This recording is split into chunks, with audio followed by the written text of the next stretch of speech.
क्या भारत और पाकिस्तान वाकई युद्ध के मुहाने पर थे? क्या ऑपरेशन सिंदूर के बाद परमाणु बटन दबने ही वाला था? सीमा पार से उठते धुएं और गूंजते धमाकों के बीच एक सवाल सबके जहन में था, क्या अब जंग होगी?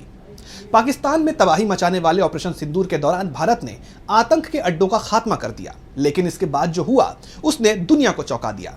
कई विशेषज्ञों का दावा है कि दोनों देशों के बीच तनाव इतना बढ़ चुका था कि परमाणु युद्ध की आशंका पैदा हो गई थी। अब इस पर विदेश मंत्री एस जयशंकर का बड़ा बयान आया है। तो क्या कहा है उन्होंने? भारत की रणनीति क्या थी और इस ऑपरेशन के बाद पाकिस्तान को क्या जवाब मिला? तो क्या कुछ कहा है विदेश मंत्री ने?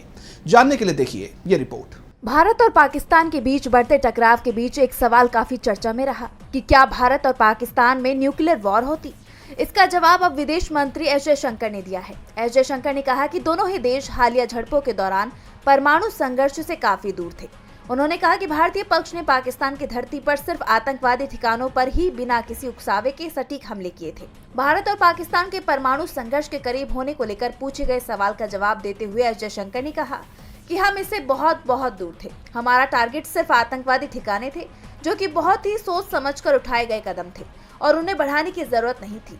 एस जयशंकर ने हाल ही में नीदरलैंड, डेनमार्क और जर्मनी का दौरा किया था, जहां उन्होंने आतंकवाद को लेकर पाकिस्तान की पोल खोली थी और साथ ही ऑपरेशन सिंदूर की जानकारी दी थी। उन्होंने कहा कि पाकिस्तान में आतंकवाद बहुत खुला कारोबार है और दोनों देशों के बीच टकराव के कारण परमाणु समस्या पैदा होने की बातें सिर्फ आतंकवाद जैसी भयानक गतिविधियों को ही बढ़ावा देती हैं। बता दें कि पहलगांव घटना का बदला लेने के लिए भारत के जरिए चलाए गए ऑपरेशन सिंदूर के बाद भारत और पाकिस्तान के बीच तनाव बढ़ गया। पाकिस्तान की तरफ से भारत पर हमले की कोशिश की गई, जिसे भारतीय सेना ने नाकाम कर दिया और मुंह तोड़ जवाब दिया।